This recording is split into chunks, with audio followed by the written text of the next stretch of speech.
ॐ नमो जियाद्या वेद प्रतिपाद्या जय जय स्वसंवेद्या आत्मरूपा देवा तुची गणेशु सकलमति प्रकाशु म्हणे निवृत्तिदासु अवधारी जोजी.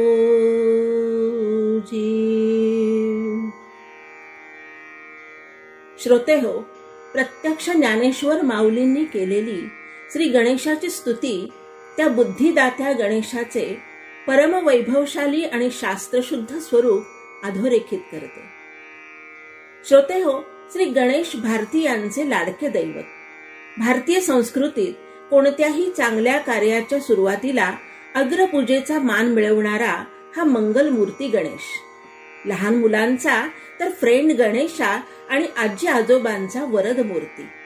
त्याला पाहिल्याबरोबर आबाल वृद्धांच्या चेहऱ्यावर एक निखळ हसू येतं. त्याच्याकडे पाहताना हा जणू आपल्यातलाच एक आहे असा स्नेहभाव आपोआपच निर्माण होतो.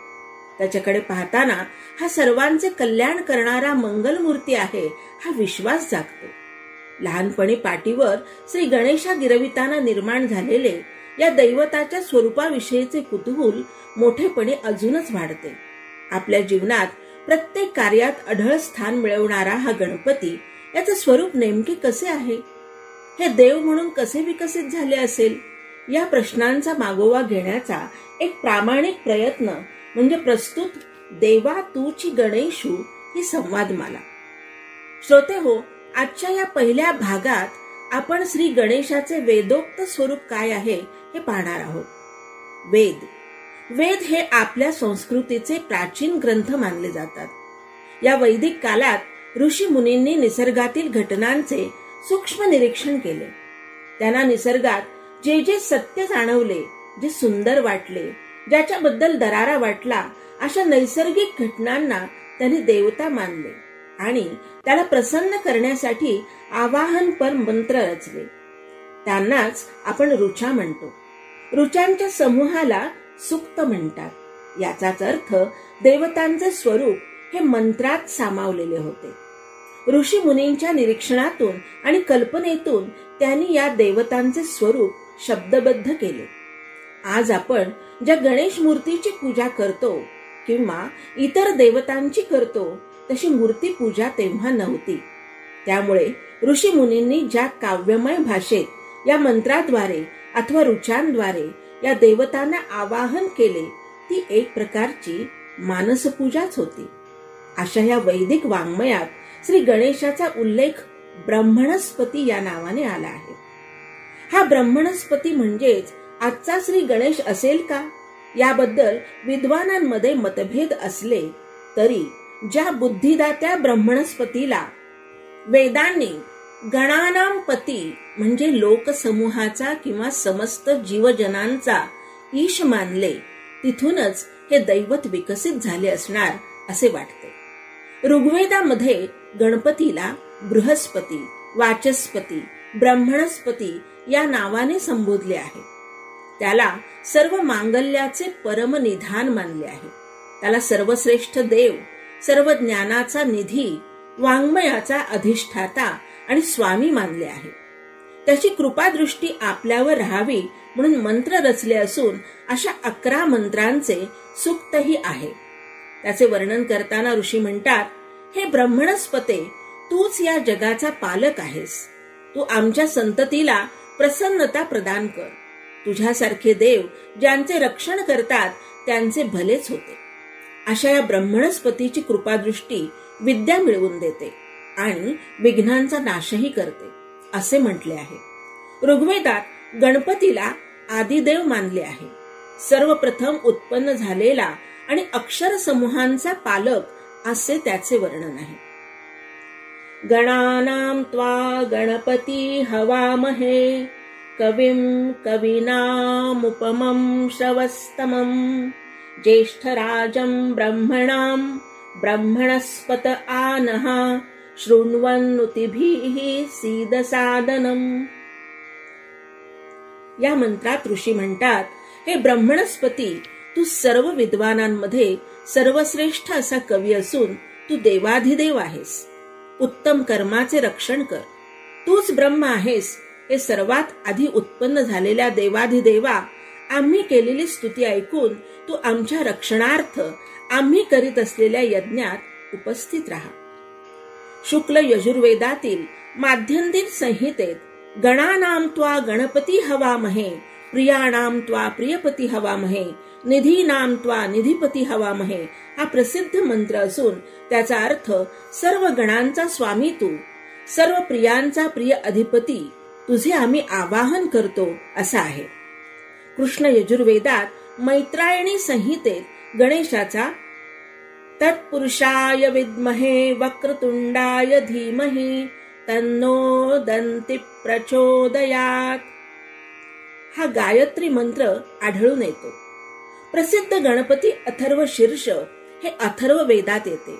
याशिवाय हेरंबोपनिषद, वरदापूर्व उपनिषद आणि उत्तर तापिनी उपनिषद ही गणपतीची इतर उपनिषदे आहेत. ही अथर्व वेदामध्येच येतात. थर्व म्हणजे चंचल आणि अथर्व म्हणजे स्थिर. शीर्ष म्हणजे मस्तक. ज्याच्या पठनामुळे बुद्धीला स्थिरता येते ते उपनिषद म्हणजे अथर्व शीर्ष होय.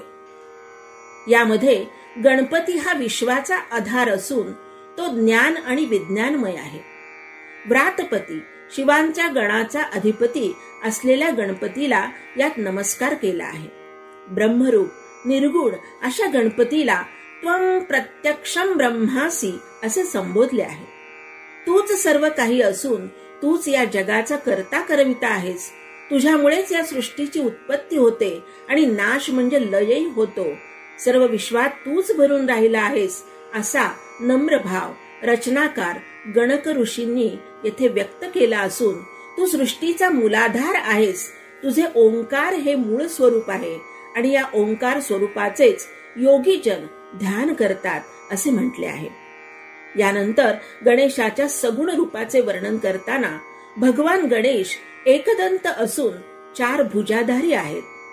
एक हस्त वरद मुद्रेत असून इतर 3 हातात पाश, अंकुश आणि दंत धारण केले आहे.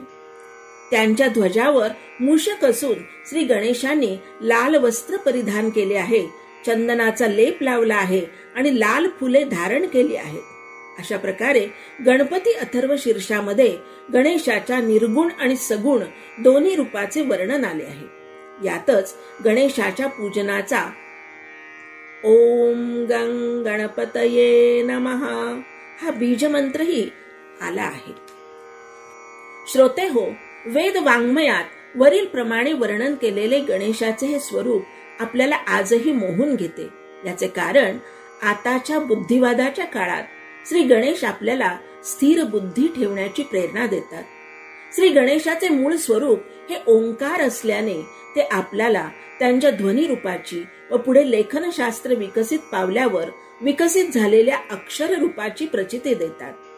गजाननाची कुशाग्र बुद्धी आणि त्यांचे प्राणी मात्रांवरील अधिपत्य मान्य करून त्या तेजरूप गणेशाने नेहमीच आपली बुद्धी सन्मार्गावर राहण्यासाठी प्रेरणा द्यावी अशी प्रार्थना वेदांमध्ये आढळते.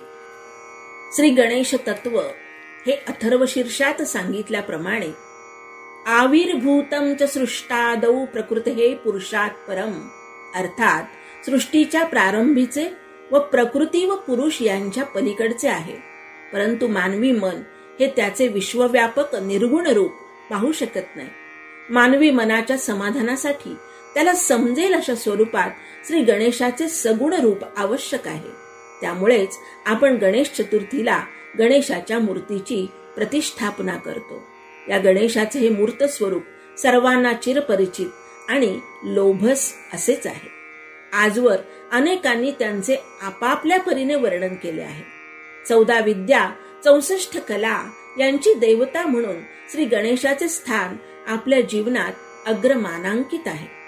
हा कवींचा कवी या नात्याने सर्व कवींसाठी, कलाकारांसाठी, लेखकांसाठी वंदनीय आहे. असा हा बुद्धिदाता गणराज, ओंकार स्वरूप असलेला, सृष्टीचा उत्पत्ती करता आणि पालन करता गणेश तुम्हा आम्हा सर्वांना स्थिर आणि चांगली बुद्धी देवो, तुमचे सर्व वाईट गुणांपासून रक्षण करो, हीच गजानन चरणी प्रार्थना. गणपती बाप्पा मोरया.